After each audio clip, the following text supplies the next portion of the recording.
Welcome back to Cars of Sweden Live, and today I'm on my way to meet Shaun to talk about a very interesting Volvo.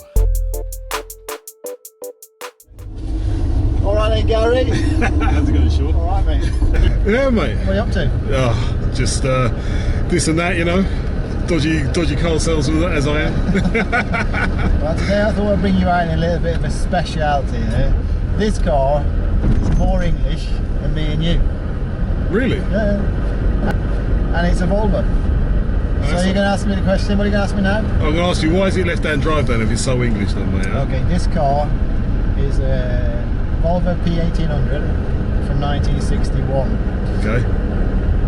Basically, it was designed by Pelle Pettersson, who was in an Italian design studio. And Volvo in the late 50s decided, okay, this is a great looking car, where are we going to produce it?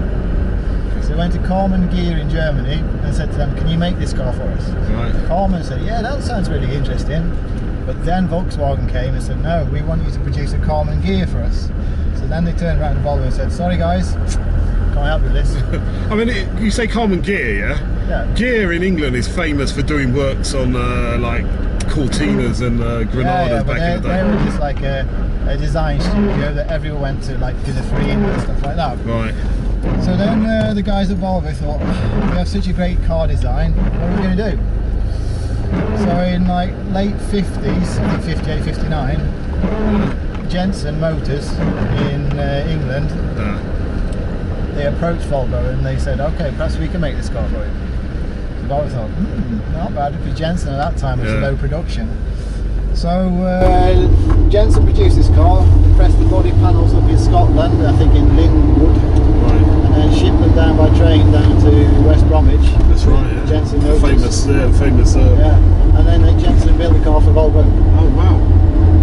And They launched the car in 61, and this car is chassis number 296 of 6,000 they pressed in the UK. Then you had quality issues. Right, so UK. Yeah, JENSEN having quality issues. So they only produced 6,000, and I think 1963 Volvo took the press plants and everything back to Sweden and started producing the car. Okay, right. So this is actually an English car, Swedish design of course, but it's still handmade in Britain, and it still works. That's tremendous, mate. Can you believe it? Yeah, I can't believe it still works, but yeah, it's a good old story. It shows that the English were doing something good around that time as well. I mean, it was like the workshop in the world in that time. So then this car's fitted with a V1800 Volvo engine. When it came to Sweden in 63, I think they swapped it to a V20, I say Shuga in Swedish, but a V20 engine. Wow. It's got double SU carburetors. So it was a pretty quick car, and if you look at this design, my God, everyone was driving boxy Volvos or boxy Ford Cortinas. It's absolutely stunning that something like this could be produced in England. And to be honest, at that time, I mean, we had Jags and stuff, I guess, you know, which were really nice designed cars, but this looks more like it's an Italian design, doesn't it? Well, it was partly sort of put through together. I think it was Fura, the Italian. They're also a design company. Right. And Pelle Pettersson was like the graduate under designer, but he's that guy that actually made this car, and he's still alive, living in Bilbao. Oh, wow. So, I met the guy a couple of years ago, really down to earth, nice guy. Another thing then is, when did Simon Templer get hold of it then?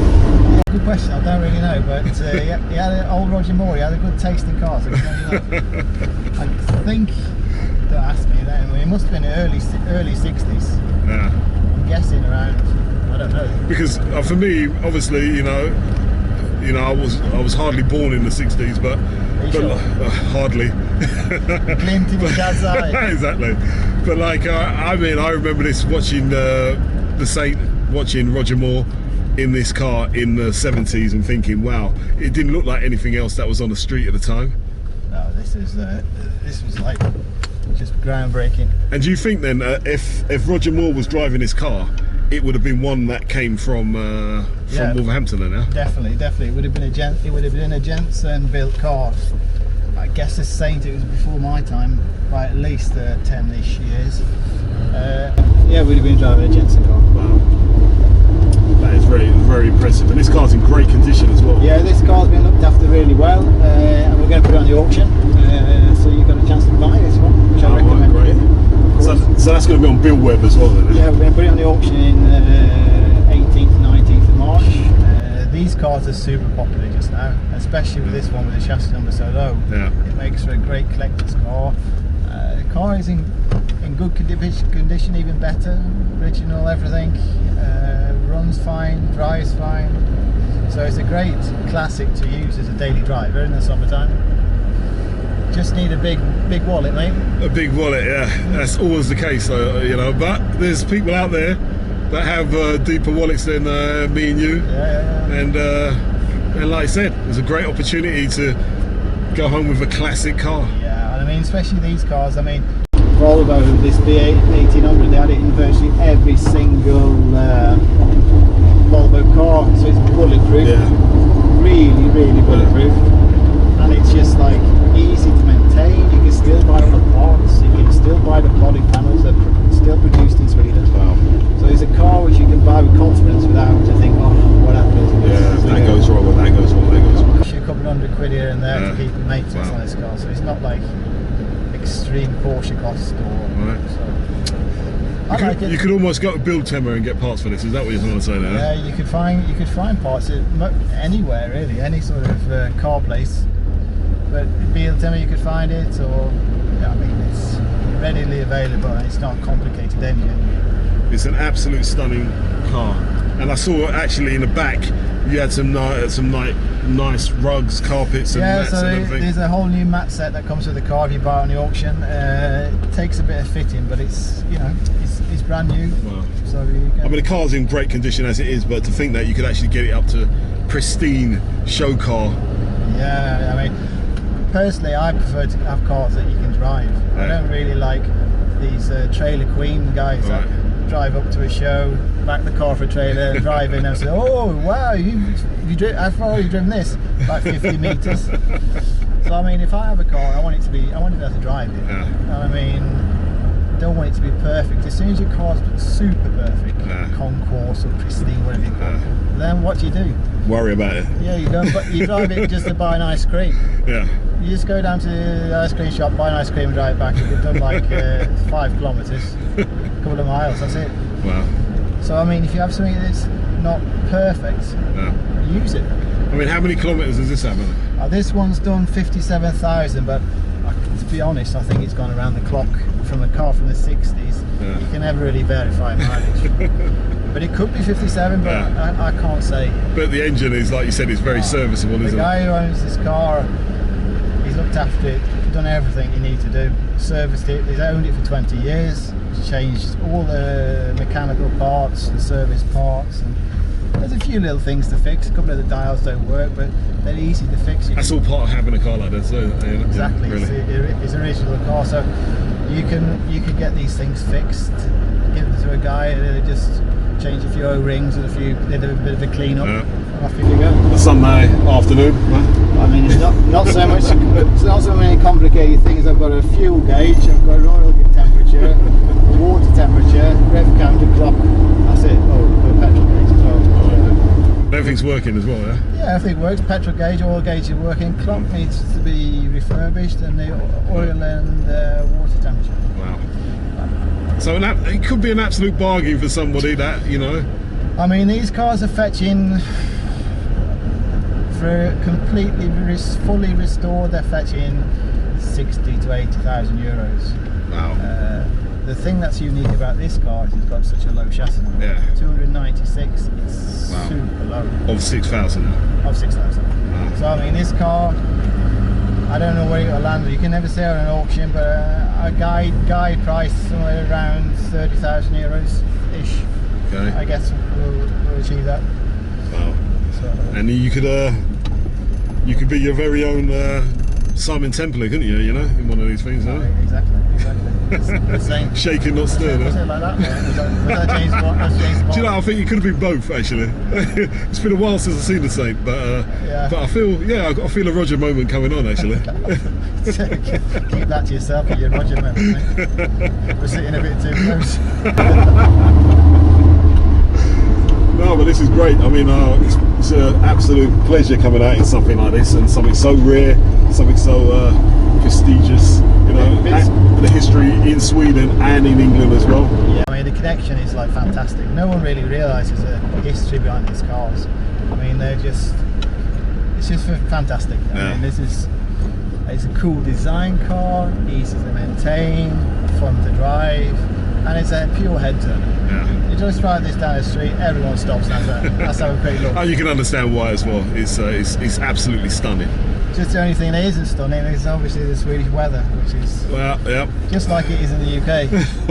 Raining cats and dogs. Yeah, but the summer's on its way, so we got some great stuff coming up in summer as well. So we've got a lot of stuff on the way in. Unfortunately, we'd have a lot more stuff content-wise, but you know, in Sweden, no one drives a car in the winter. No. So all garage and storage. Yeah. So wait till spring in May, it'll be absolutely chock-a-block. But we're going to try and get as many cars on the show up until then, especially for the auction as well. Yeah, we've got a few bits and pieces hanging around for the auction. So for the auction, this auction, we personally have like 20 to 30 cars on this auction. Right. For a normal auction, I have like 50, 40 to 50 cars. But in total on the auction, we have like somewhere between a minimum 100 to 200 cars every auction. So the next auction will be somewhere in about May time. Excellent. So we're going to do our best to get as many of these cars on there, the interesting ones that we can, we got a chance of getting hold of, and get them on there for you, so you can decide for yourself. Yeah. Exactly. I mean, all the cars we sell, you don't have to have such deep pockets. So you can buy a reasonably good classic car for around 30,000 to 50,000 Swedish, or 3,000 to 5,000. You know, perfectly good, 60 years old, don't need any MOTs anymore, you don't need any tax, so it's super cheap to insure, sort of a car. Yeah, for sort of weekend summer car, yeah? Yeah, I mean, a car at the 60s, they cost you about, what can it cost you in insurance? £1,000 a year, approx. It's not a lot of money when you think about it. A little bit of flooding, yeah? There's a bit of weather happening right in front of us. So I mean, to have one of these cars, you don't have to have such deep pockets. Of course, you know, some cars cost a lot more, but I mean, to have a fun classic car, you can usually buy one at a reasonable price. Yeah. Perfect. Go out with your mates on weekend, show the car off, open the boot, have a few cans of beer, a little picnic. You know. Okay, so we're back in the dry. Yeah, she's all toweled down and dry. Nice to be indoors again. Right, so, this, like you were saying in the car, this is a special model, and it's got a few features that none other. Yeah. So if you're looking for an early 1800, first of all, it's impossible to find these aluminium air intakes. Okay. They're super rare. Yeah. You can always tell the earlier ones because they've got this chrome that goes up like this. Aha. We call it like a hockey stick. That's right, yeah. So. Oh, right, so the original ones don't have that then, huh? Yeah, these originals do. These early ones. Yeah. But the other ones had like lines that the chrome just went straight down the line. Okay, right. So you see these ones that are chrome there? Yeah. That's an old one. This one's got like, these are like, oh, my precious. Oh. You'll never ever find these original hubcaps. Right. Super, super rare. Okay, wow. So if they fall off, good luck. You can always tell as well with the old Volvo emblem. Oh, that's right, yeah. That's worth something on itself, isn't it? Yeah, that's like Volvo owner's dreams. Round the back. So yeah, it's the same, maybe a different bumper on the back side. This side, if you can get into the camera. Right. So, if you jump in there then. So, here you got your rev counter. Yeah. Here you got your water temperature. Right. Oil temperature. Miles per hour or kilometers per hour. Petrol tank. You've got two. This is another oil temperature gauge. Right. Strange you got two. Oh well. And then your clock. This is not good retrofitted, but you know, We won't talk about like that I said, it's a car you can drive. It's a daily driver that is fun to use and practical. Excellent. That's all we've got for this episode of Cars of Sweden Live. So thanks for watching. Don't forget to like and subscribe, because we've got some great content coming your way very shortly. All the details of the auction are in the description, and we'll see you all again next week for more Cars of Sweden Live.